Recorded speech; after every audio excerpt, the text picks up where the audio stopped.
Muy buenas noches a todos. Agradezco su puntualidad. Hoy tenemos a un muy buen invitado, gran invitado, colega mío desde hace muchos años, Raúl González. Voy a hablar un poco de él. Como ya lo habíamos anunciado, pues hablaremos de esta faceta nueva de los modelos de negocio desde una perspectiva de Japón, que es un país que de alguna manera ha sido pionero en modificar, en cambiar estructuras, paradigmas comerciales. Y bueno, pues Raúl me parece, una de las personas que más sabe de Japón en términos comerciales en México. Lo conozco desde hace muchos años. Por un accidente, él trabajaba en el piso 4, y yo estaba en el 3, En el 3 estábamos ahí compartiendo el mismo piso, estábamos éramos vecinos. y ahí nos conocimos hace ya muchos años.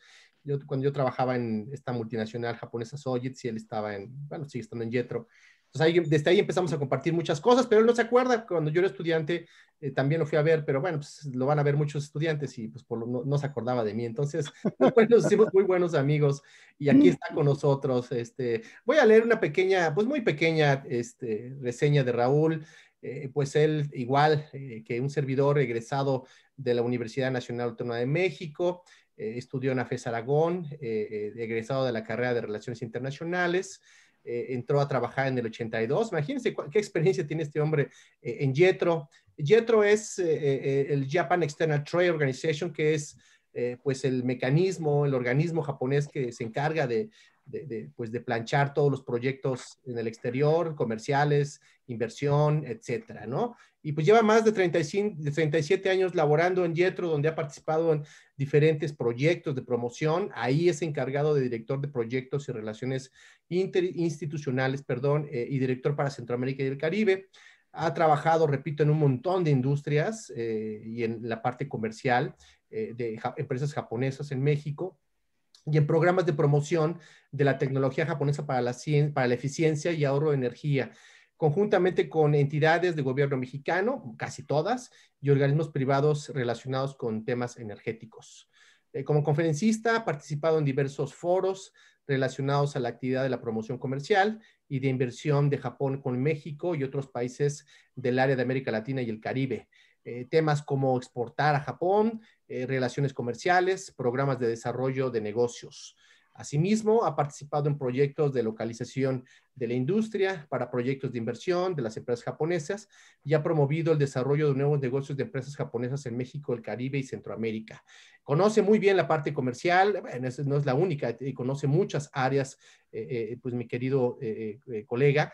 Y bueno, esto de alguna manera pues nos pone la antesala pues de ya empezar a pensar, repito, a buscar esta nueva modalidad de los negocios.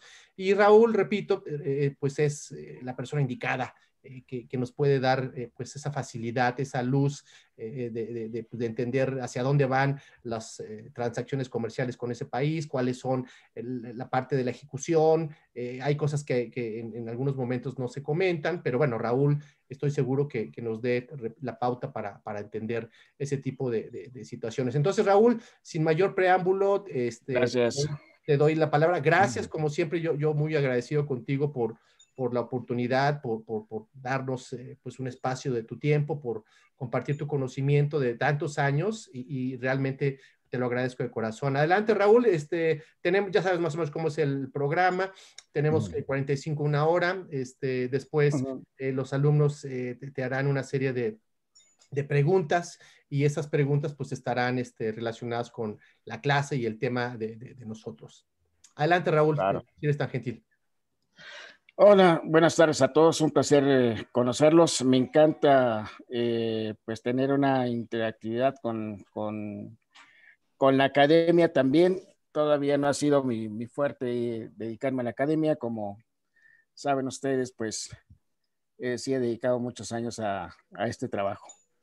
Realmente, pues sí, encanta. Yo digo que es una actividad que he desarrollado con esta agencia japonesa. Y bueno, como lo comentaba Adolfo, soy conocedor de muchas cosas, pero no soy experto de nada.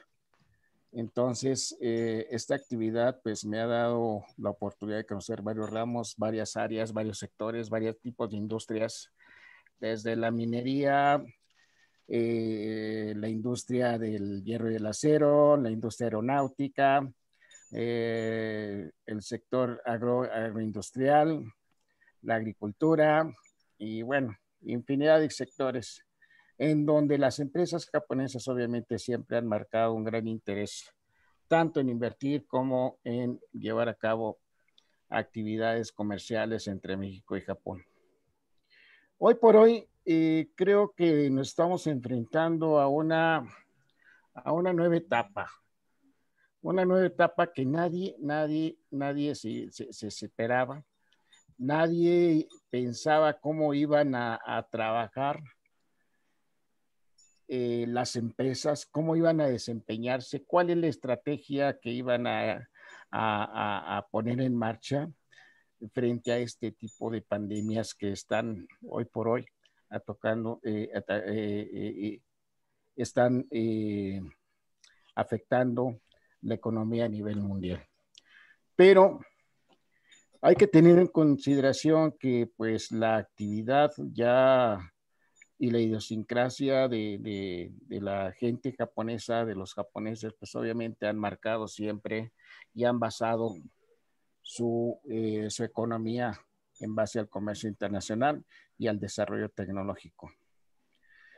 Japón es un gran aliado de México, como ustedes lo saben, desde el 1 de abril del 2005 entró en vigor un acuerdo de asociación económica entre México y Japón, en el cual para nosotros, pues para México ya era uno de los últimos tratados comerciales los cuales negociaba México, pero para Japón, México fue el segundo país después de Singapur, que en realidad Singapur pues no significa en intercambio comercial mucho, sino más bien para México, sí, fue una gran ventaja. Para hacerles un pequeño recuento, este acuerdo de asociación económica pues tiene 15 años de entrada en operación, de entrada en vigor. Y bueno, la mayoría de los productos mexicanos entraron con un beneficio de tasa cero, pero también hay algunos otros productos más sensibles, los cuales se fueron desgravando año con año, aparte de las cuotas para productos mexicanos exportados, entraban con cuota, con un arancel preferencial hacia el mercado japonés. Por otro lado, en el caso de las inversiones, déjenme decirles que Japón ha sido uno de los principales países inversionistas de México. Y haciendo un poco de historia, el interés el interés de Japón por México, pues siempre ha estado latente, puesto que su principal mercado es el principal socio comercial de Japón son los Estados Unidos, y su principal mercado pues son ellos, ¿no? La localización geográfica de México pues ha sido un beneficio para nosotros como país, no solamente para Japón, sino también para muchos países. Y para Japón específicamente, y hablando de los años más o menos, y les voy a hablar de esto un poquito porque son dos etapas muy importantes que nos ha permitido desarrollar toda esta relación comercial y de inversión con Japón. En los años más o menos fines de los 60, principios de los 70, empezó un gran interés por parte de Japón en trasladar sus líneas de producción hacia la frontera norte de México a través de la industria maquiladora de exportación. Tanto así fue la inversión japonesa en México en el aspecto de la industria maquiladora que se llegó a posicionar en México como el principal productor de televisores a nivel mundial. En el área principalmente muchas de las empresas japonesas estuvieron volcadas y orientadas principalmente en el sector eléctrico electrónico, y lo cual posiciona a México como uno de los países potencialmente exportadores de este tipo de productos hacia el mercado de Estados Unidos principalmente, y a otros mercados tanto de Centroamérica, Europa y también Japón mismo. Veamos que en el desarrollo de estas inversiones, lo cual así, atraídos por la mano de por los costos de manufactura, en el caso de México, que lo que buscan siempre las empresas japonesas y de otros países, pues obviamente que sus productos, que los costos de producción sean competitivos. Lo que ofrecía México y lo que siempre ha ofrecido es una localización geográfica bastante estratégica para una plataforma de exportaciones. Aparte, se empezaban a vislumbrar ya en décadas más adelante, en los 90, pues la entrada de México en una carrera de firma de acuerdos de acuerdo de tratados de libre comercio, lo cual le permitió a las empresas japonesas pues tener un poco más de interés en invertir en México y llevar a cabo también relaciones comerciales. Bien, esta situación, después de entrar en vigor el Tratado de Libre Comercio, pues obviamente permitió a las empresas japonesas ir creciendo de una manera exponencial, ¿sí? En la zona norte de México, y lo cual permitió a México pues tener grandes ingresos a través de la industria maquiladora. Por otro lado, el intercambio comercial a raíz de la firma del acuerdo de asociación económica en el 2005 ha permitido a las relaciones entre México y Japón, las relaciones comerciales, pues tener también crecimientos muy importantes. Ahora, atraídos por esta serie de acuerdos y por el desarrollo del sector automotriz en las últimas 2 décadas, permitió también a Japón atraerse por esas inversiones del sector automotriz. Veamos que ya Nissan ya tenía su planta desde hace muchísimos años, desde, si no mal no recuerdo, por ahí de los 60s, Nissan estableció su planta de producción en México, que fue la primera planta y lo cual ha sido un gran éxito para los inversionistas japoneses. Por otro lado, y viendo desde el punto de vista del interés de las inversiones japonesas en México, esto le ha permitido a Japón, pues obviamente, ir creciendo en el número de empresas. En los últimos años, en los últimos más de 10 años, ha permitido un crecimiento exponencial de alrededor de unas 100, 150 empresas por año, sobre todo el sector de autopartes. Por decirlo así, por mencionar, ya están todas las principales marcas de la industria terminal aquí en México. Podemos ver, bueno, que Nissan ya estaba, Honda que ya estaba también, y con su planta en el Salto, Jalisco, que fue por ahí en los años del 85, 87. Pero ahora con esta concentración de la industria automotriz japonesa en la zona del Bajío, pues algunas de ellas ya trasladaron su producción hacia el estado de Guanajuato, que es el caso de Honda. En la actualidad, les comento que hay alrededor de unas 1,300, 1,350 empresas japonesas establecidas en México. Más del 50% de la inversión japonesa en México está orientada en el sector de la manufactura y un alto porcentaje, un 85%, está en el sector automotriz aproximadamente. Veamos que la fortaleza principal de la inversión japonesa en México está en el sector automotriz de una manera muy importante, y que hoy por hoy viene a ser uno de los principales negocios que se han desarrollado por parte de las empresas japonesas en México. En el caso de la inversión, hay adelantos muy importantes. Las empresas, antes de la pandemia, antes de que apareciera el COVID-19, pues obviamente las empresas venían desarrollando todas sus estrategias para incrementar sus niveles de producción, y aparte estaban tratando de estimar algunos planes de expansión, como es el caso de la empresa Honda, que también puso su planta en Guanajuato, en Celaya, y bueno, inversión que tenían en Jalisco, que fue la primera planta, pues tuvo que cerrarse. Toyota, por otro lado, que acaba de iniciar, bueno, prácticamente, y tiene escaso un año de haber iniciado operaciones, pues también se trajo su línea de producción de una inversión que tenía en Rosarito, pues también traslada una parte de su producción también para el estado, para el Bajío, ¿no? Es muy importante ver que toda esta estrategia, pues obviamente ya la venían implementando y en base a la forma de los negocios japoneses, pues obviamente la misma cultura de negocios es una cultura para los japoneses que no es una decisión inmediata.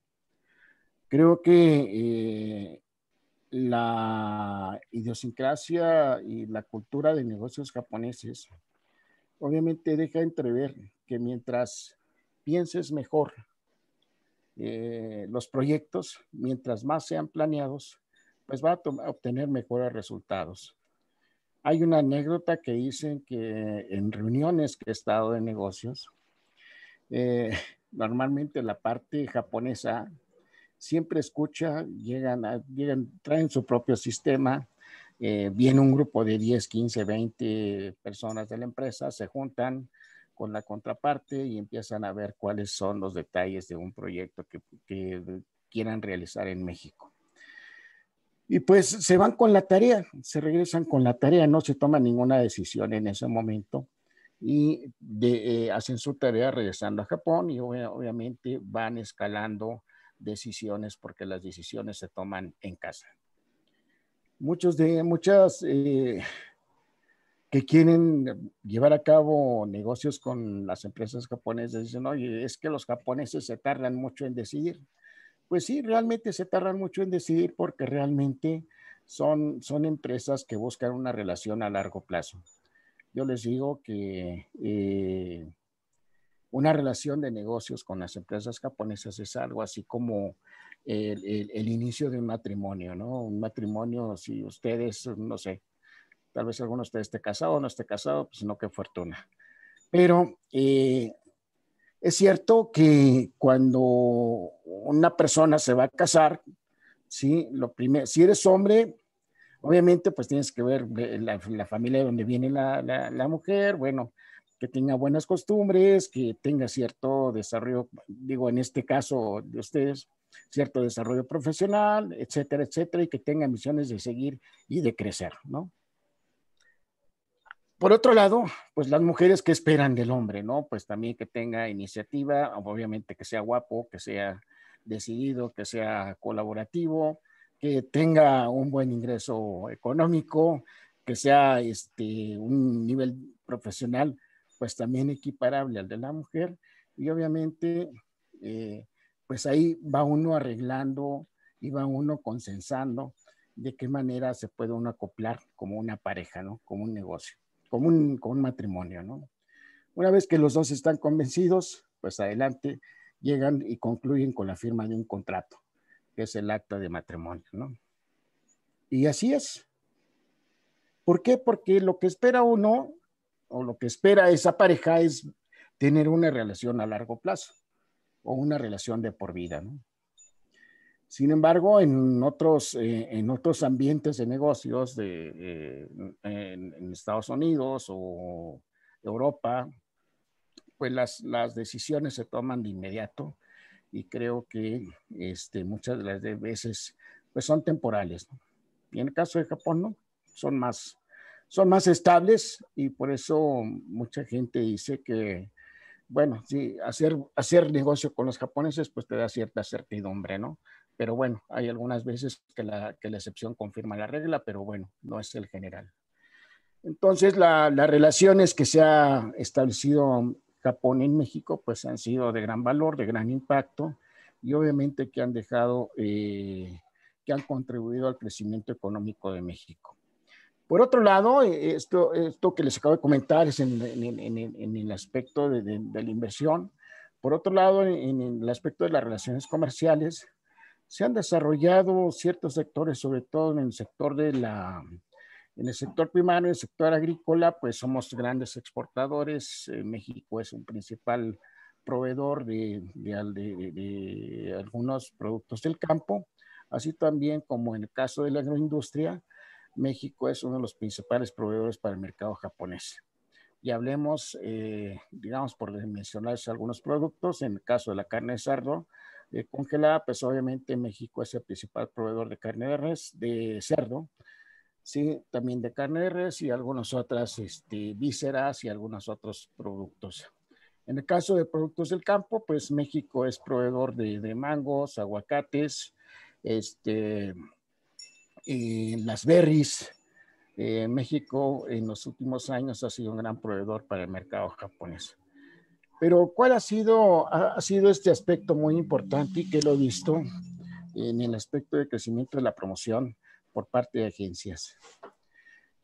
Creo que en el caso de México, en el caso de la promoción del comercio exterior, sí, es muy importante que las negociaciones que uno quiera realizar con la parte japonesa deben de estar basadas en una decisión y en una planeación bien hecha, estrictamente bien planeada para poder llegar a tener éxito con las relaciones en el caso del mercado japonés. La nueva situación, ¿sí? Nos va a hacer cambiar este esquema que se tenía de hacer negocios con los japoneses. Y estamos hablando, y eso precisamente estamos hablando, que nos estamos enfrentando a nuevos esquemas de promoción, nuevos esquemas de comercialización, nuevos esquemas de relaciones comerciales, nuevos esquemas para atraer inversiones. Y eso lo vamos a ir descubriendo paso a paso. Creo que a la fecha no hay un manual en donde nos diga que enfrente a la pandemia, ¿qué es lo que tenemos que hacer? ¿El paso 1, el paso 2 o el paso 3?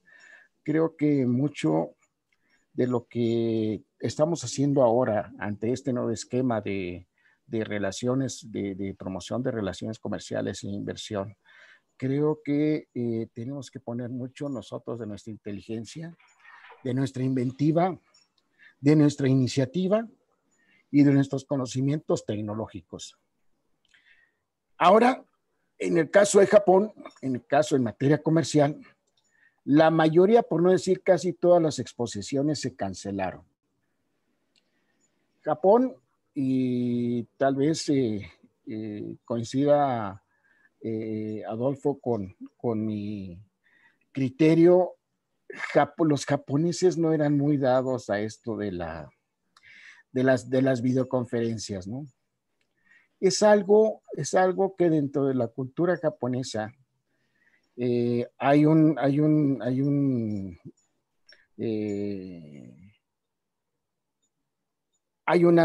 cultura en la cual se dice que las relaciones entre los japoneses se basan en la confianza.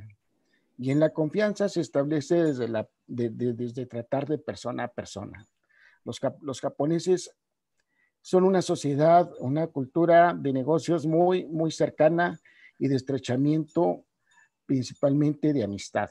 Y ya después vienen los negocios. Pero ahora, ante esta pandemia, ante estas nuevas formas, pues obviamente se tendrán que emplear métodos y planeación de negocios orientadas a convencer a nuestro socio comercial o a nuestro socio de inversión. En la experiencia que hoy estamos enfrentando y que están enfrentando las empresas japonesas es bastante, digamos, un poco complicada para ellos. ¿Por qué? Porque muchas de ellas, hoy por hoy, en el caso de México, muchas de ellas no están laborando, entonces están haciendo trabajo desde casa. Y ese trabajo lo tienes que concertar a través de reuniones semanales, 2 o 3 reuniones o cuando se requiera, para poder definir la decisión de una negociación. estos esquemas que están adoptando, como es en principio las videoconferencias y de tratar de que un gran ejecutivo se contacte y tenga pláticas contigo, muchas veces sale, sale de la costumbre de los hombres de negocios japoneses. Pero sin embargo, creo que ya en estos meses que han pasado, se han adoptado estos nuevos formatos de negociación y creo que se van integrando dentro de la cultura de negocios japonesa, y no solamente japonesa, sino también a nivel mundial. Aunque Japón, y estaba comentando con Adolfo, que los japoneses no eran muy dados a estos nuevos esquemas, pero hoy los tienen que aplicar, quieran o no. Japón, por otro lado, pues las nuevas generaciones, eh, Japón es un país con un tercio de su población, que son aproximadamente 125 millones, un tercio de la población, pues son personas de más de 65 años. La tasa de natalidad está en 1.1, 1.2 hijos por pareja. Las parejas casi ya no se quieren casar. Muchos de ellos, de las nuevas generaciones, se emigran al extranjero para trabajar en las mismas corporaciones. Entonces, eso le da a Japón un estancamiento en ese aspecto, ¿no? Pero estas nuevas generaciones de jóvenes vienen, pues obviamente, con una experiencia y conocimientos más universales. ¿Por qué? Porque son generaciones que han viajado al extranjero, que han sido formadas en el extranjero, que han sido estudiadas en el extranjero, y eso les permite pues ser un poco más universales, más cosmopolitas, en lo cual les permite pues más bien entender las formas de negocios a nivel internacional. Creo que hoy por hoy Japón y los demás países están experimentando estas nuevas formas de hacer negocios, y creo que tenemos que aprovecharlas y debemos de tener sobre todo un muy buen acercamiento con nuestras contrapartes, y eso encontrarlo es una tarea y un reto en lo cual tenemos ahora en el desarrollo de los negocios que llevarlo a cabo, ¿no? Saber encontrar a nuestra contraparte, saber encontrar nuestro socio comercial, nuestro socio de inversión, será un reto ante estas nuevas formas, y creo que sí lo estamos logrando en el caso de México, y creo que la parte japonesa ya está entrando en este marco en el cual, pues obviamente son las nuevas formas de hacer negocios. Y precisamente hace un rato eh, estaba yo en una reunión con un ministro del gobierno de El Salvador, pues haciendo una labor de promoción y bueno, estableciendo una agenda de trabajo de promoción entre Japón y El Salvador. Y pues dices, esto era una forma de trabajo que anteriormente, antes de la pandemia, me tomaba 2 o 3 meses establecer una reunión. Pues no, se da el caso de que pues muchos de nosotros estamos en casa, y creo que el estar en casa nos ha facilitado también la vida a muchos, pero a otros les ha afectado, y bueno, aquí es cuestión de irse acostumbrando a estos esquemas, ¿no? Sobre todo la gente en edad vulnerable, que son los que más hemos sufrido esta pandemia, porque, bueno, en mi caso les comentaba que pues toda mi trayectoria ha sido de relación personal, presencial, y bueno, estos esquemas, pues sí, me han cambiado un poquito, me han hecho conocer más de la tecnología, y bueno, pero a fin de cuentas he conseguido los objetivos y las metas que nos hemos trazado o hemos planeado para este año fiscal dentro del trabajo con los japoneses. Perdón, Raúl, no sé si nos puedas contar, porque sería importante que los jóvenes entendieran cómo es el mecanismo, el modelo de negocio que se establece en el contexto de Japón, ¿no? ¿Cuál es la estructura, la estrategia en el contexto de la administración pública, los bancos, esta estructura tripartita, ¿no? Que entran las agencias de gobierno, entran las empresas y entra la banca de Ok. desarrollo. Si quieres, Mm, porque ese modelo es bien interesante, lo sí, conocemos poco, antes se le llamaba Exim Bank, ahora ya es otra cosa. A ver si nos puedes comentar para que ellos vayan viendo cuál es pues, el caballo de Troya de mm, Japón y por qué son tan competitivos, porque es un tema de competitividad. Adelante, por favor. sí, mira, les comento que en el caso de la competitividad de las empresas, hoy por hoy Japón está orientado principalmente al apoyo de las pequeñas, de las pymes, de las pequeñas y medianas empresas. Obviamente los esquemas de apoyo, pues son muchos. Cada prefectura, cada gobierno, tanto estatal como municipal, ¿sí? Tanto del carácter de las prefecturas, pues todos apoyan, hay un programa de apoyo para las empresas pequeñas y medianas. Y no solamente apoyadas por el gobierno, sino aparte por las instituciones, ¿no? Hay bancos que les financian sus proyectos, las mismas agencias les ayudan a promover sus negocios desde el extranjero. ¿Qué es lo que pasa? Y les voy a contar el caso específico de nuestra agencia. ¿Qué es lo que estamos haciendo con las pequeñas y medianas empresas? Por ejemplo, hoy por hoy hay un programa que implementó el gobierno japonés, el cual es implementado a través de nuestra agencia, a través de Yetro, en el cual le, el target, la meta es pues promover a las empresas pequeñas y medianas a nivel internacional. ¿Por qué? Porque son empresas muchas de ellas son tan familiares o son muy conservadoras y no han tenido la oportunidad, yo digo, de asomar la cara hacia los mercados internacionales. ¿Por qué? Porque la misma cultura muchas veces no les permite llegar y estimar por cuestiones de confianza, por cuestiones de experiencia. Entonces, nosotros hemos implementado programas de apoyo para estas empresas en el cual nosotros como agencia, a través de nuestras oficinas en diferentes países del mundo, tenemos 74 oficinas en 54 países. Entonces, nosotros nos encargamos de promover a las empresas pymes, pero esas empresas pymes vienen con un apoyo de créditos, con un apoyo para estudios de factibilidad, con un apoyo de nosotros como agencia, ¿sí? De hacerles una agenda de negocios, de encontrarles una contraparte y desarrollar sus negocios en México. Y esto nos ha permitido, obviamente, que muchas de las empresas pequeñas y medianas lleguen a cumplir esta meta de internacionalizarse en muchos sectores. Hay empresas familiares en las cuales nosotros nos hemos evocado a dar todo el apoyo necesario. Eh, por ejemplo, sí, actualmente estamos haciendo la promoción de empresas pequeñas y medianas productoras de sake, por ejemplo, o de cerámica.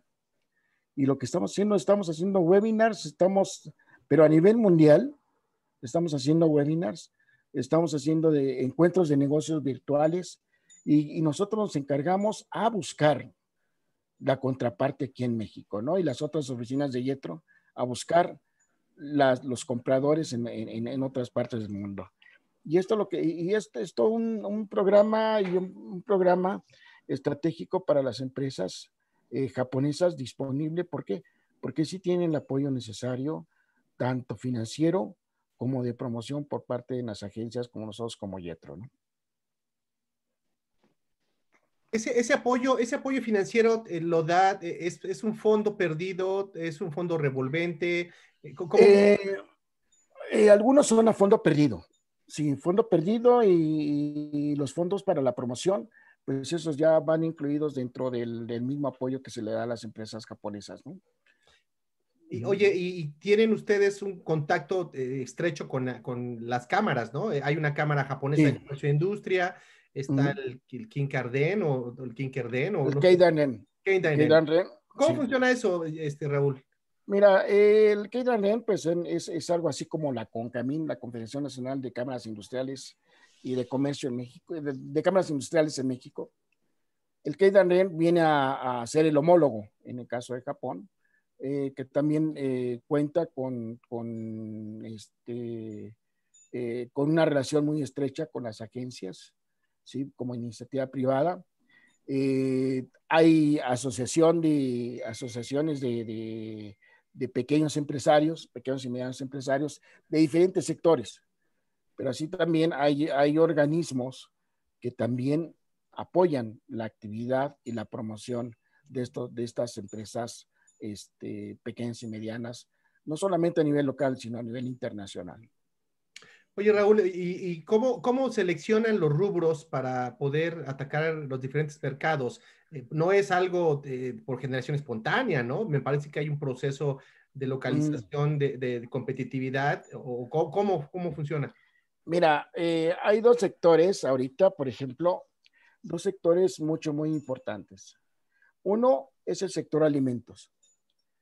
Japón ha establecido una política de promover a nivel mundial la comida japonesa, Ujú. ¿sí? Enseñarle al mundo que la comida japonesa es algo muy tradicional, Ujú. porque creo que se ha transgiversado mucho o se ha tropicalizado la comida japonesa en diferentes partes del mundo. Tal es el caso de México, que Ujú. puedes encontrar un sushi con jalapeño, con mango, con fresa. Y bueno, cuando lo ven los japoneses, dicen, oye, pues es que esta no es mi comida, pero pues vamos a enseñarle al mundo nuestra, nuestra comida tradicional. Entonces se destinan fondos, se destinan presupuestos para promover a nivel mundial, por ejemplo, el MAF, el Ujú. Ministerio de Agricultura, Ganadería y Pesca.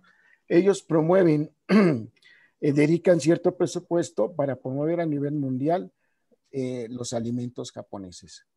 Pues derivado de eso, nosotros en la experiencia de México, lo que hemos hecho festivales de carne wagyu para que realmente conozcan realmente qué es la carne, qué es la carne wagyu, qué es la carne Kobe y realmente sepan apreciar que es un producto. Y aparte, también esto lo hacen para aprovechar los tratados de libre comercio que se tienen entre México y Japón, ¿no? Entonces empezamos a promover la carne y hoy por hoy pueden encontrar diferentes tipos de carne, diferentes tipos de carne de res de diferentes regiones y que ya puede los consumidores poder ubicar que realmente es carne japonesa, que viene con una certificación y eso es parte de la tradición japonesa. Hoy ustedes pueden encontrar que en muchos países del mundo, incluyendo México, que la comida japonesa es muy demandada, ¿no? Y lo vemos aquí en México. Pero lo que hace Japón, pues es destinar fondos, destinar presupuestos para la promoción de dar a conocer al mundo esto. ¿Cuál es la segunda etapa? La segunda etapa es que a través de agencias como nosotros impulsemos a las empresas pequeñas y medianas de estos rubros a salir adelante y a internacionalizarse a través de la actividad de nosotros. Las traemos a las ferias que se organizan de alimentos en diversas partes del mundo. Muchas veces se instala un pabellón japonés y ese pabellón japonés va financiado, va apoyado con fondos del gobierno japonés y solamente las empresas pagan una participación para su presencia en estas exposiciones. Y es algo que obviamente todos esos vienen a ser apoyos para estas empresas japonesas. Eso puede decirte un rubro, pero también está el rubro del sake. El sake lo conocen, pero realmente lo conocen tal cual es. Nosotros lo que hacemos es organizar webinars, organizar degustaciones o organizar catas de sake y ya posteriormente se vienen de nosotros mismos, ayudamos a los importadores aquí en México a desarrollar su negocio y a desarrollar su negocio de contacto con los proveedores japoneses, ¿no? y así se les ayuda a las empresas pequeñas y medianas, ¿no? Oye, es un poco lo que sea ProMéxico, ¿no? O tú Exacto. y que, bueno, me permite hacer esta pregunta. ¿Cómo ves ahora el cambio de la política? Esto no va a salir de aquí, ¿eh? ¿Cómo ves el cambio de la política industrial, la política de promoción del nuevo gobierno con respecto a lo que se venía dando? Yo no estoy defendiendo a ProMéxico, no estoy diciendo que era bueno o malo, pero bueno, hacían algo, ¿no? Ahora esto se quedó encargado de la Secretaría de Economía o está muy diluido porque no sabe si es Secretaría de Economía o es la Cancillería, no se sabe, se están peleando el protagonismo. Pero ¿cómo ves ahora la etapa de atracción, de landing, de atracción de inversión en el caso de Japón por parte de México? Mira, en el caso de inversión, yo creo que ¿cómo te diré? Hay una incertidumbre todavía por parte de los exportadores mexicanos, porque no saben a quién, a quién, a quién acercarse para hacerle promoción a sus productos, ¿no? Entonces, ahorita, por lo pronto, en el caso, hay una feria que se llama Foodex, una feria de alimentos que se lleva cada año en el mes de marzo en Japón. Este año no se llevó por cuestiones obvias, por cuestiones de la pandemia, pero que el próximo año piensa llevarse a cabo en el mes de marzo. Han venido, México ha tenido siempre una muy buena posición en esta feria, había tenido una muy buen desenvolvimiento y presentación de productos. Había algunas veces que iban pabellones de los mismos estados, las mismas secretarías de desarrollo económico de los estados, pero todos representados y organizados por dos entidades de gobierno que existían. Una era ProMéxico y la otra era la Senacica para los productos frescos por parte de la Secretaría de Agricultura, hoy de la SADER. Pero llegó esta nueva administración, desaparecieron todas las entidades de promoción, ¿y qué pasa? Entonces, pues hubo así una inquietud que no sabían a quién acercarse, y bueno, el Consejo Nacional Agropecuario tomó la batuta en este aspecto, y bueno, con el apoyo de la Secretaría de Agricultura y Desarrollo Rural, con apoyo de la Secretaría de Economía y con apoyo de los gobiernos de los estados, y aproximadamente unas 17, 20 empresas van a participar el próximo año. Pero sí, México venía con una tradición de que la participación de empresas mexicanas en este pabellón eran alrededor de unas entre 80 a 90 empresas por año. Pero ¿cuál es la diferencia? La diferencia era que ProMéxico o la Senacica, Acerca, perdón,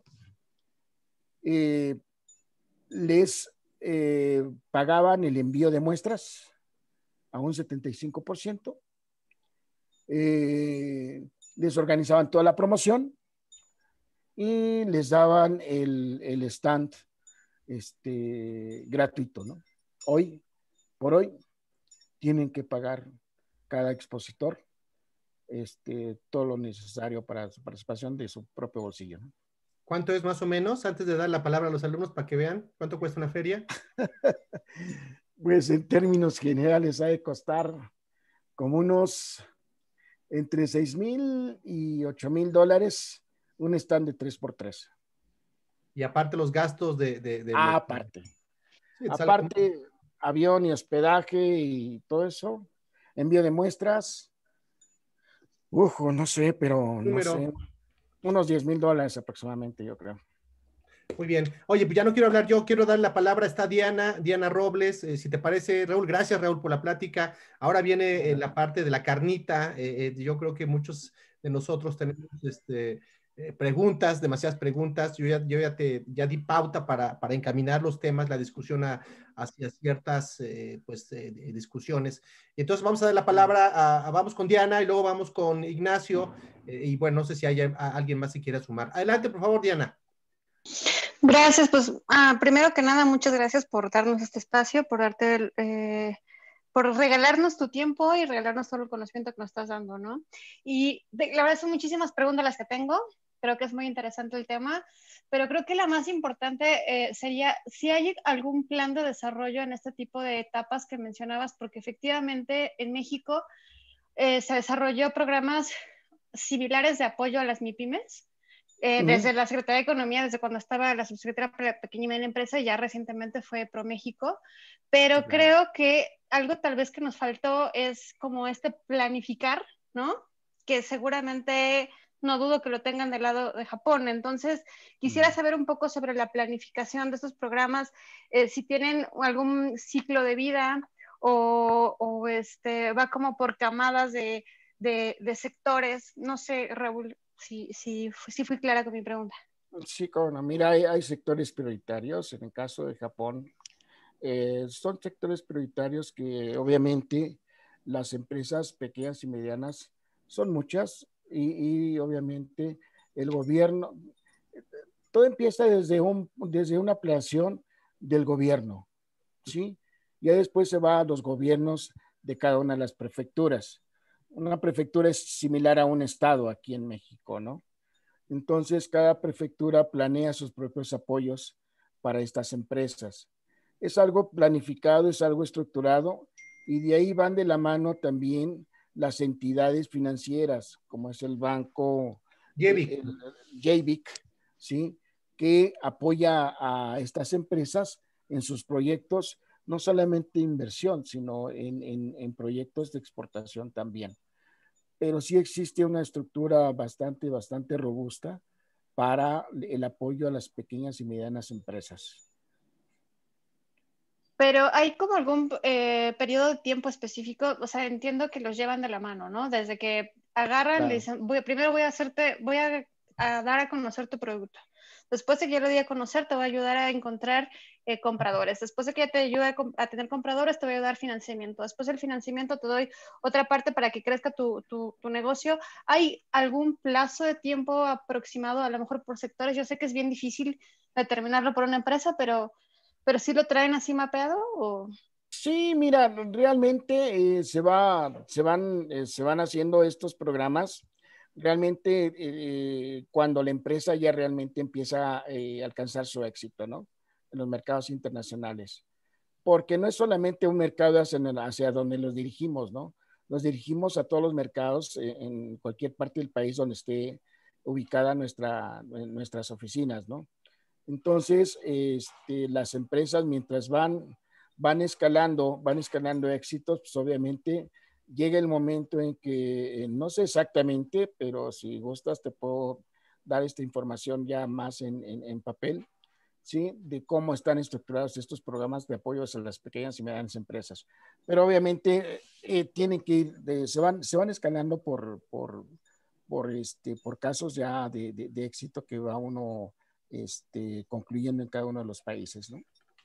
Sí, ahí si me permites, Diana, yo tengo un dato, es una estrategia bien interesante porque lo hacen a través de los años fiscales. El año fiscal en Japón termina, si estoy bien, en marzo, es correcto, ¿no? Marzo, sí. Y cada año, de acuerdo a los estándares y pues a los resultados, se evalúa y entran o no entran en el siguiente proceso de promoción.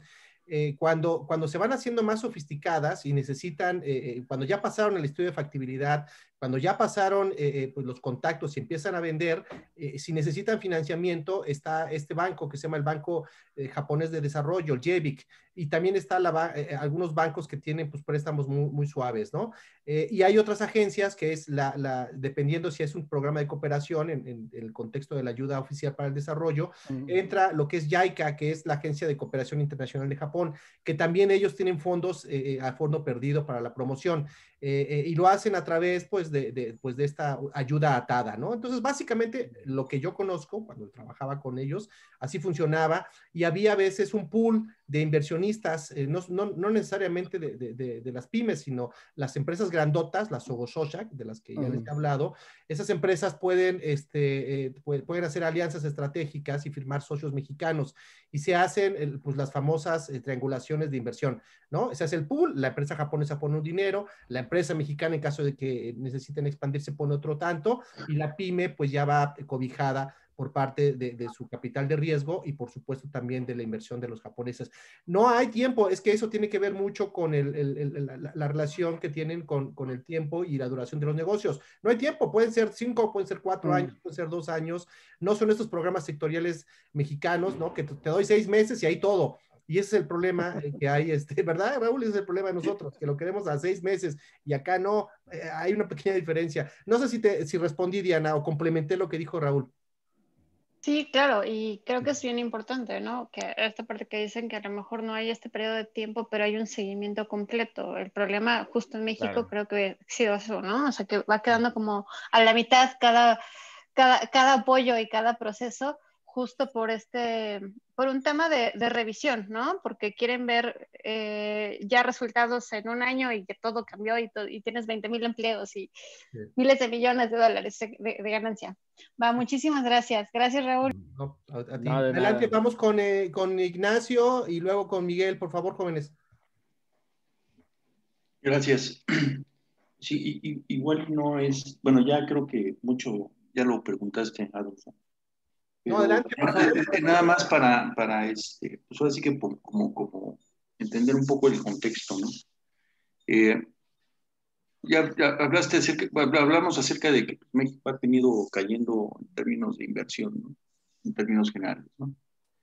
Y bueno, si bien hoy de alguna forma la balanza entre México y Japón más o menos se mantiene todavía, o al menos hasta el año pasado era más o menos estable, ¿no? Y luego con las decisiones de Donald Trump en su momento, que también empezaron a presionar empresas como Toyota, y de alguna forma a tratar de que las condiciones se favorecieran hacia la parte de Estados Unidos, realmente igual es la perspectiva, ¿no? Realmente de Japón con respecto a México, ¿no? Si realmente los empresarios tienen todavía ese interés por México, ha cambiado, va a mejorar, está en stand-by, ¿no?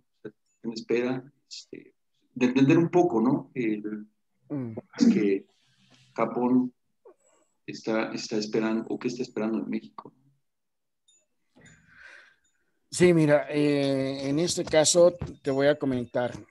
Recuerdan que al principio de mi comentario les decía yo que un 85% de la inversión japonesa está dentro del sector de la industria manufacturera y más del 50% está orientado al sector automotriz y de autopartes. Entonces, vamos a tomar en consideración que el sector automotriz y autopartes es el de más impacto en la inversión japonesa en México. Y también, obviamente, se ve de alguna u otra manera coordinado con las inversiones de las empresas japonesas en Estados Unidos y que las hacen en México. Aquí nada más para que tengan conocimiento, una parte no está tantos, no hay cifras de cuánta inversión viene de Estados Unidos de empresas japonesas y las que vienen de Japón, pues las delimitan dentro de Japón. Pero lo que sí es cierto es la complementariedad que existe de las empresas en el mercado estadounidense. Con el TEMEC, la esperanza o más bien la estrategia que tienen las empresas japonesas del sector automotriz al menos es cumplir con sus reglas de origen. Por eso, lo que estamos haciendo nosotros como agencia conjuntamente con JICA es estar desarrollando proveeduría local para que se cumpla con ese porcentaje, ¿sí?, de origen que exige el mercado estadounidense para que sean considerados un producto dentro de la región. Es difícil, ¿no? Es difícil, pero hemos estado trabajando por más de 10 años nosotros como agencia para ir desarrollando proveedores, ¿sí?, ir desarrollando esta cadena de proveeduría y subir a las empresas mexicanas locales al tren de proveeduría de las empresas japonesas. Se han establecido, no solamente queda en la promoción, sino que nosotros como agencia y conjuntamente con JICA hemos traído expertos expertos japoneses, ¿sí? Que han ayudado a las empresas mexicanas a desarrollar sus procesos de manufactura, a desarrollarse como en cómo hacer negocios con los japoneses, a darles toda una asesoría y darles todo un conocimiento de cómo ser un proveedor de las empresas japonesas. Hemos tenido ya casos de éxito en donde se han desarrollado empresas mexicanas, ¿sí? Y ya hoy por hoy son proveedores de las empresas japonesas hoy por hoy en México. Pero esto es lo que está planeando la industria automotriz japonesa en México. Alcanzar esos niveles de proveeduría local para poder alcanzar los beneficios del TEMEC. Oye, Raúl, ¿cómo se llaman estas normas que establecen los japoneses para que las empresas mexicanas puedan integrarse a la cadena de valor? Tienen sus nombres, ¿no? Que hay una homologación o qué es lo que piden. ¿Son tiaros o cómo se les llaman esas? Sí, los Tier 1, los Tier 2 y los Tier 3. ¿Estamos en qué nivel ahorita en México? En general en México, los tiers, ¿cómo estamos en México? Estamos en el Tier 3 nosotros. Nosotros. Sí. O sea, como sí, industria sí, mexicana de capital mexicano. Sí, porque todas las empresas son mexicanas. El capital viene de otros países en muchos de los casos, pero hay capital de empresas mexicanas con capital mexicano, ¿no? Con capital nacional. Y para la cadena de valor o para su cadena de proveeduría, ¿qué esperan ellos? ¿Que cumplas con esas normas? Sí, que cumplas con esas normas. Obviamente, pues hay empresas que realmente están mexicanas que están orientadas al mercado de repuesto. Esas no figuran como posibles proveedores para la empresa, para las empresas japonesas, ¿no? Pero lo que están haciendo y lo que está haciendo los expertos japoneses, pues obviamente es darles todo ese expertise, todo ese conocimiento para que alcancen a llegar al nivel, ¿sí? Sobre todo en competitividad de la calidad y en competitividad de sus costos de manufactura, ¿sí? Y lleguen a ser proveedores de las empresas japonesas en México. Y el nivel en el cual se encuentran ahorita las empresas mexicanas de capital mexicano están alrededor del Tier 2. Las demás pues son empresas de otras nacionalidades que también están siendo proveedoras. Obviamente hay empresas nacionales que son Tier 1 y que ya son proveedores de los OEMs actualmente, ¿no? Gracias, perdón. Adelante, Miguel. Perdón por retrasarme, pero iba por ahí la pregunta. Sí, muchas gracias, profe. Muchas gracias, Raúl, también por la plática. Bien. Yo creo que la pregunta que te voy a hacer, estoy casi seguro que te la han hecho millones de veces, pero cuando hablaste de la idiosincrasia, pues de inmediato me saltó, es de las cosas que más pienso yo todo el tiempo. ¿Por qué los japoneses son tan eficientes y tan perfeccionistas? Pero más que el por qué, lo que me interesa saber es cómo le hacen, cómo lo logran, cómo han desarrollado esta industria a ese nivel, que producto hecho en Japón es un producto que podemos decir casi perfecto. Esa es mi pregunta. Mira, yo creo que mucho depende de la cultura, ¿no? Por decirte una de las principales características de por qué han alcanzado esos niveles, una, es la responsabilidad. 2, la seriedad. 3, el compromiso. 4, la iniciativa. Y 5, la honestidad. Estos 5 factores han sido principales para que culturalmente la sociedad japonesa llegue a cumplir, ¿sí? sus metas en cada una de lo que se propone. Creo que dicen los japoneses que lo primero que tienen, antes de iniciar cualquier negocio, lo primero que tienen que desarrollar con sus clientes o con sus socios es la confianza, ¿sí? Y para decirte una anécdota que a lo mejor te va a dejar entrever por qué los japoneses han sido tan exitosos en este aspecto. Si tú le preguntas a un japonés, oye, ¿dónde está tal calle? Él te va a decir, no sé o sí lo sé, ¿sí? Si tú no me preguntas, en el caso de México, oye, ¿dónde está esta calle? Te voy a decir, creo que está por aquí o creo que está por acá. ¿Sí? Y en ese factor de decir no sé, que es una parte cultural, ¿sí? Muchas veces los mexicanos no sabemos decir no, que no sabemos por pena, por vergüenza de que no nos ubiquen como una persona que sabe, ¿no? Esa es una. Número dos, la confianza es uno de los valores principales para establecer, y creo que ahí, en base a la confianza, puedes desarrollar muchísimas cosas.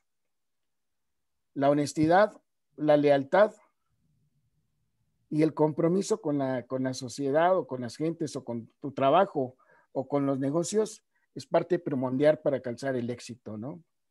No tratar de sobrepasar aquella línea en la cual quieres tomar ventaja de los demás, ¿no? Creo que esos son factores fundamentales para poder alcanzar el éxito en muchas de las áreas, ¿no? En las áreas de los negocios, ¿no? Y te dices, bueno, ¿por qué los japoneses han llegado a ser lo que son? ¿No? Pues porque todos tienen que trabajar, ¿sí? Hay películas muy viejas que hay comunidades en las cuales todos trabajan. Después de la posguerra, todas las comunidades tenían que trabajar. Y aquel que no trabajaba, pues obviamente no comía, ¿no? Y creo que es una sociedad muy comprometida con su propia sociedad, ¿no? Muy honesta con su propia sociedad. Y creo que en el contexto internacional de los negocios, en la mayoría de los casos, hacer negocios con los japoneses, pues obviamente les representa confianza en ese negocio, ¿no? Digo, como les comentaba, la excepción confirma la regla en algunos casos, pero bueno, esa es la generalidad, ¿no? No sé si respondí tu pregunta, Miguel. Y claro que sí, muchísimas gracias. Miguel, ahí hay una película que recomiendo y Raúl va a estar de acuerdo conmigo, Los Siete Samuráis de Kurosawa. Exacto. Es una gran película que ejemplifica todo lo que nos comentó Raúl en ese momento. La recomiendo. The Last Samurai con Tom Cruise, ¿no te sirve, profe? No, esa no. No, creo que no. Además hay una brecha generacional. Creo que no, esa no. Como diría Muri, en japonés, Muri, chigao, no, Muri. Bueno, Oye, Nacho, ¿me estás diciendo joven? Digo, para mandarte un regalo o algo. Joven. Hay otra película, no sé si es de Kurosawa, de Toshiro Mifune, que se llama La leyenda del Narayama. Véanla, es una película muy vieja, La leyenda del Narayama, y les va a mostrar realmente cómo conviven los grupos sociales o las comunidades sociales en Japón después de la posguerra. ¿Y por qué? ¿Por qué? Desarrollaron ese grupo en trabajo, ese trabajo en grupo, y porque son exitosos. Véanla. Cuando vean, van a entender mucho de la idiosincrasia en los negocios de los japoneses. Muchas gracias. Tenemos tiempo para una pregunta más, jóvenes, para ya no robar el tiempo a Raúl. Está cansado todo el día. No, adelante. No, con todo está ido trabajando. Adelante, aprovechenlo, porque no se presta tan fácilmente. Yo una pregunta. Ahorita que estabas mencionando como el compromiso que tiene el gobierno con las pymes en Japón, me resulta interesante saber cuál es el compromiso que tienen las grandes empresas con su gobierno y como esa dualidad, ¿cómo la llevan? Mira, en el caso de las empresas grandes también tienen el compromiso de alguna manera ayudar a las pequeñas. Hablemos en pequeñas y medianas. Por ejemplo, hablemos del caso de las Yogo Shosha, que creo Adolfo ya las ha explicado de la A a la Z cómo han funcionado, pero son empresas que realmente se hicieron de las demás empresas, ¿no? Si hay algo, un producto que una empresa pequeña y mediana produzca, ¿sí? Aquí hay la cultura del negocio de los japoneses, se basa en en el siguiente esquema. Hay empresas que se hicieron para vender en los mercados internacionales, que son las empresas comercializadoras o socias, ¿no? O trading companies o intermediarios, como quieras llamarle, ¿sí? Y están las empresas fabricantes. Las empresas fabricantes, muchas de ellas, aún pequeñas y medianas o grandes, no tienen la expertise de llevar a cabo actividades de comercio internacional. Por eso aparecen las empresas comercializadoras. El esquema es un poco complicado para el mundo occidental entender toda la estructura que existe en el tema de la comercialización en el caso de Japón, ¿sí?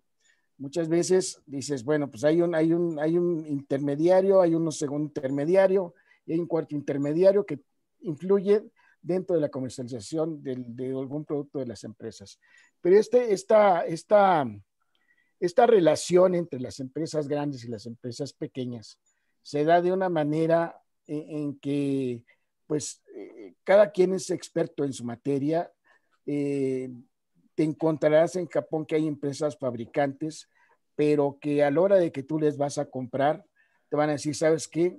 Trata con mi empresa comercializadora, que es la que realmente, la que sabe de cómo vender mis productos en el extranjero, ¿no?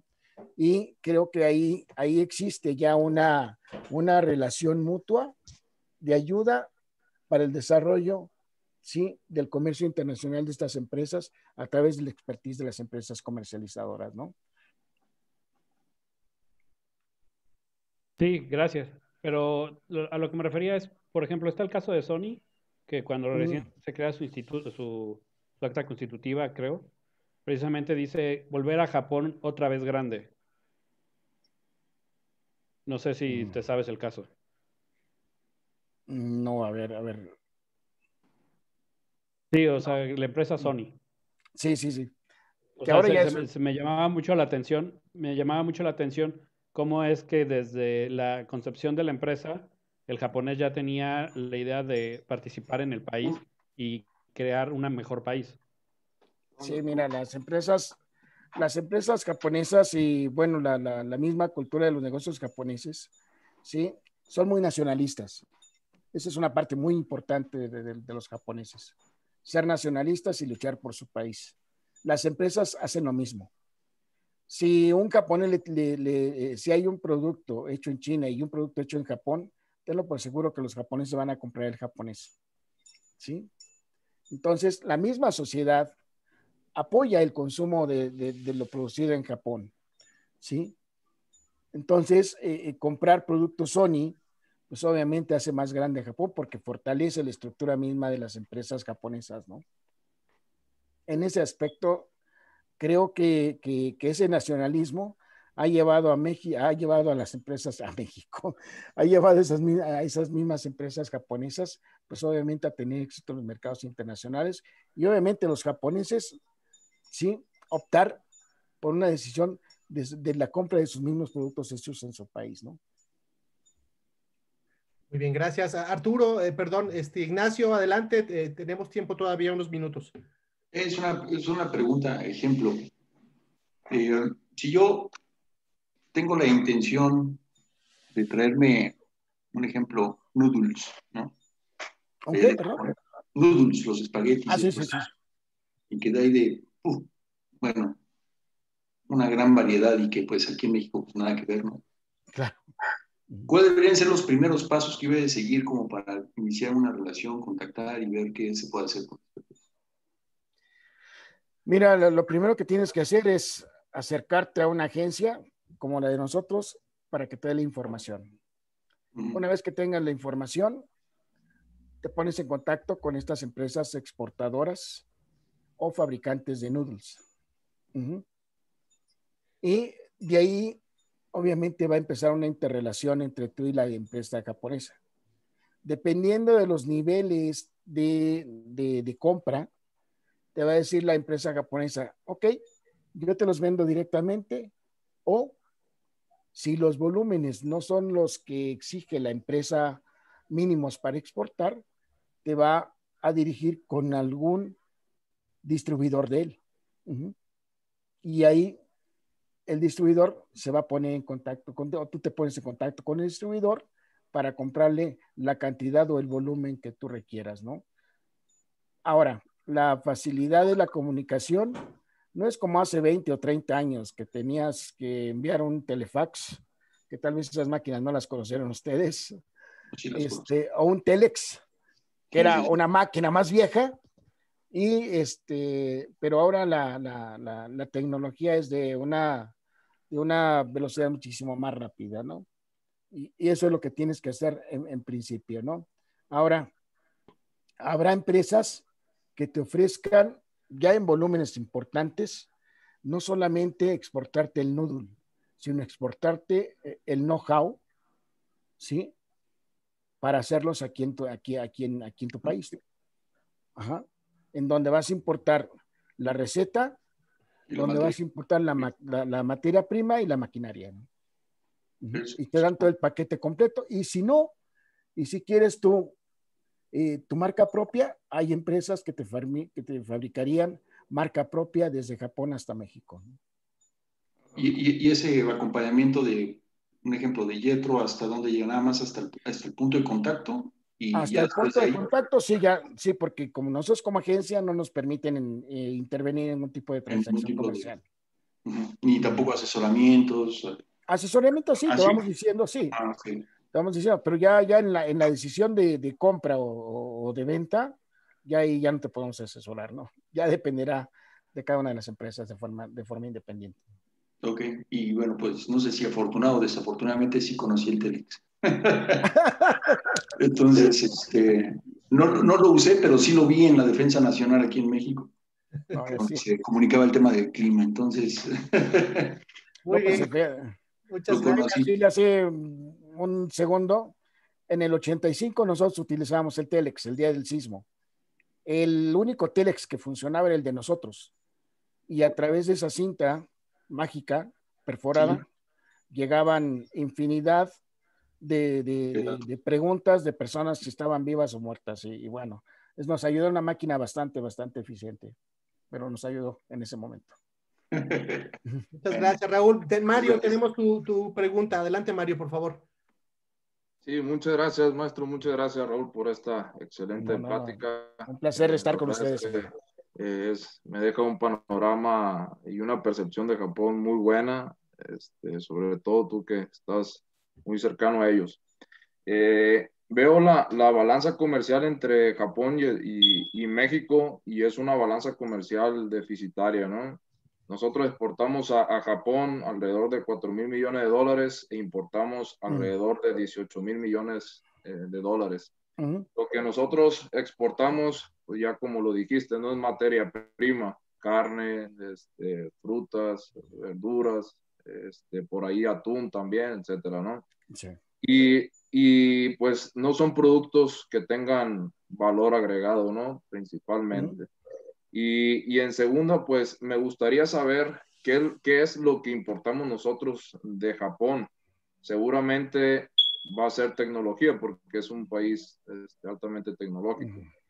Me gustaría saber eso, qué importamos nosotros, qué necesita Japón de México, aparte del tema de materias primas, y si hay inversión mexicana en Japón. Sabemos que hay inversión japonesa acá en México y ya nos dijiste también en qué porcentaje, ¿no? Por el lado de la manufactura y por el lado automotriz, que es una inversión muy importante de los japoneses acá en México. Y sobre todo, si hay inversión mexicana en Japón, ¿en qué sectores? ¿En qué sectores de la economía? Y, por ejemplo, si alguien de nosotros quisiera emprender en México, abrir una empresa allá, ¿quién nos pudiera dar asesoría? Gracias. Bueno, son varias preguntas y muy interesantes y creo que esto va a englobar muchísimo para todos ustedes el tema del día de hoy. Es cierto, hay un déficit por parte de México con respecto a Japón, pero esto se ha visto incrementado, este déficit principalmente porque, imagínate, hay alrededor de unas 600, 700 empresas automotrices en México y las cuales importan. No es lo mismo importar tecnología que importar materias primas o importar productos del campo, ¿sí? En ese aspecto, déjame decirte y hacerte una aclaración aquí muy importante. Que eso que se importa de Japón y que se contabiliza como una importación y hace que esta diferencia, esta gran diferencia entre importación y exportación de México hacia el mercado japonés, ¿sí? Esto se ve, no sé, ¿cómo le explicaré? No es tanta así la realidad es que eso que se importa se vuelve a exportar, ¿sí? Pero nosotros ya lo importamos. Por eso esa diferencia que tú ves, tal vez no sea tanta la diferencia entre lo que México exporta a Japón y lo que México importa de Japón, puesto que muchas de las partes y componentes para el sector automotriz las importamos. Y esas mismas las volvemos a exportar dentro de un producto terminado, que son los automóviles. Ajá. Entonces tal vez se pueda reducir o se acorte esa diferencia deficitaria para la balanza comercial de México, se acorte o se achique tal vez en un 50% aproximadamente. Por otro lado, ¿cuántas empresas, sí hay empresas mexicanas con inversión en Japón? Está Bosch, está Metalsa, ¿no? Metalsa, está otra empresa de alimentos que se llama Altex, que está exportando atún aleta azul, alimentos procesados, aguacate, jugo de naranja industrializado y algunos otros productos. Metalsa está una empresa de entretenimiento, ¿cómo se llama? La de los niños, ¿no? La de los niños, está Kitsania. Kitsania tiene dos centros de diversiones en Japón. Y bueno, por decirlo así, Aeroméxico tiene una inversión ahí porque tiene ahí sus oficinas. Y Su Carne, que es una empresa de cárnicos del estado de Sinaloa. Y principalmente son esas empresas las que están allá. Muchas lo hacen a través de las comercializadoras, como les comentó claro. Raúl. Como no hay una experiencia de hacer negocio con Japón, le compran y ellos son los intermediarios, las comercializadoras japonesas.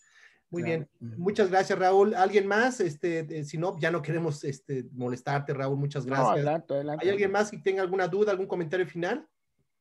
Vamos a ver más adelante cómo esto se maneja dentro del contexto de la teoría de la competitividad. Pero bueno, Raúl, muchas gracias. Realmente se nos fue rapidísimo.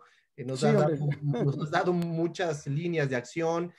Nos has hablado de la ejecución de los negocios, de cómo realmente se operan, que a veces parece ser que no hay un match entre la teoría y lo que se hace, ¿no? Y es precisamente el ejercicio de este tipo de foros, de que tú nos expliques cómo funcionan, cómo se operan los negocios en el contexto de la competitividad. Te agradecemos infinitamente, muchas gracias de veras a nombre de mis alumnos, a reserva de lo que ellos puedan pensar.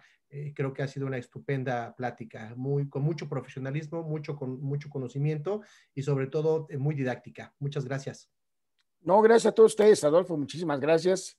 Bueno, con todo gusto, cualquier información que ustedes requieran, me pueden contactar. Adolfo, les puedes dar mi correo electrónico de contacto y con todo gusto. Con mucho gusto. Muchas gracias. Muchas gracias.